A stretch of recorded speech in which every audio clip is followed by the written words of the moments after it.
Om Swastiastu. Terima kasih kepada Bapak dosen pembimbing atas waktu dan kesempatannya. Mohon izin untuk memperkenalkan diri terlebih dahulu. Perkenalkan, nama saya Niko Mangsita Damayanti Sutika. Saya dari Prodi Pendidikan Guru Sekolah Dasar, Rombol 21 Agama Hindu. Pada kesempatan yang baik ini, saya akan mempresentasikan materi artikel tentang transformasi teologi politik demokrasi Indonesia. Baik, untuk mempersingkat waktu, saya akan mulai presentasi ini. Transformasi teologi politik demokrasi Indonesia. Pendekatan sosiologi politik di Indonesia mengenai masyarakat madani. Dalam mendefinisikan tema masyarakat madani, sangat bergantung pada kondisi sosiokultural suatu bangsa. Karena bagaimanapun konsep masyarakat madani merupakan bangunan konsep yang lahir dari sejarah pergaulan bangsa Eropa Barat.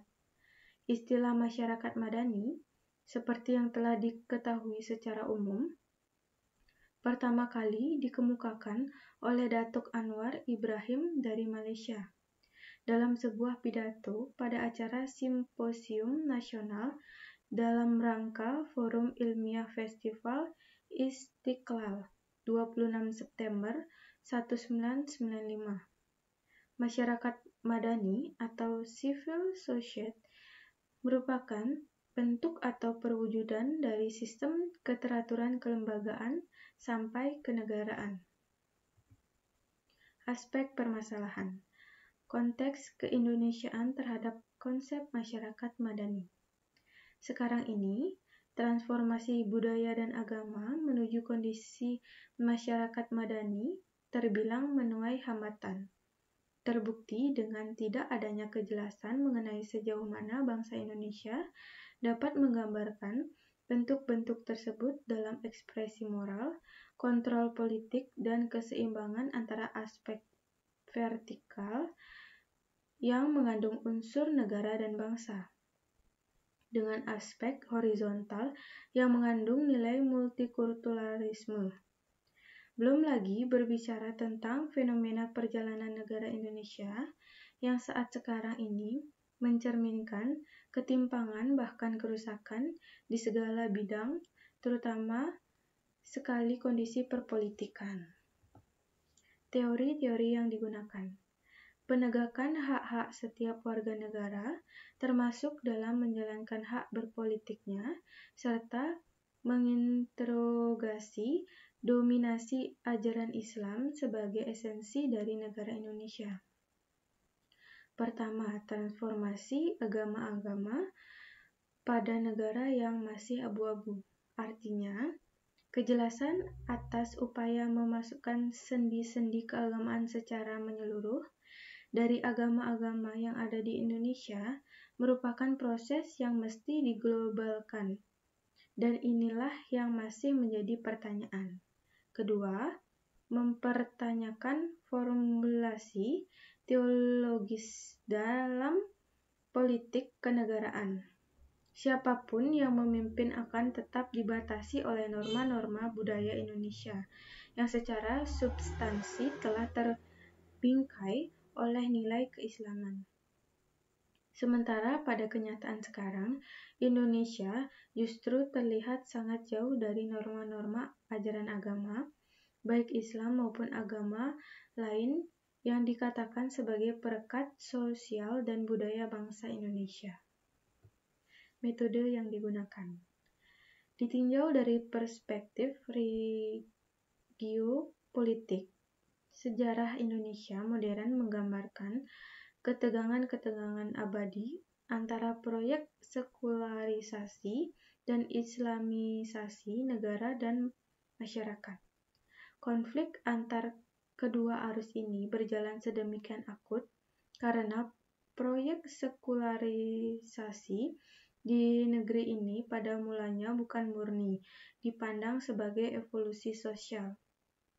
Maka, dalam konteks ini, sekularisasi atau konsep pemisahan antara agama dan negara sedari awalnya telah saling berhadapan dengan Islamisasi. Adanya transformasi ajaran Islam secara substansi dan esensial merupakan tindakan religius, politis, dan sejalan dengan agenda penegakan HAM dan kerukunan umat beragama. Adanya transformasi Islam inilah sesungguhnya merupakan jalan tengah bagi persengketaan wacana tadi.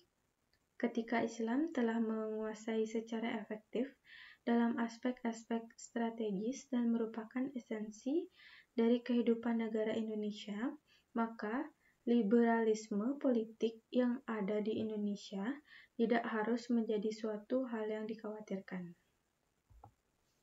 Hasil pembahasan. Dalam dunia akademis, wacana pluralisme agama dan transformasi politik Islam ini terus dikembangkan oleh para intelektual dan cendekiawan Muslim di tanah air.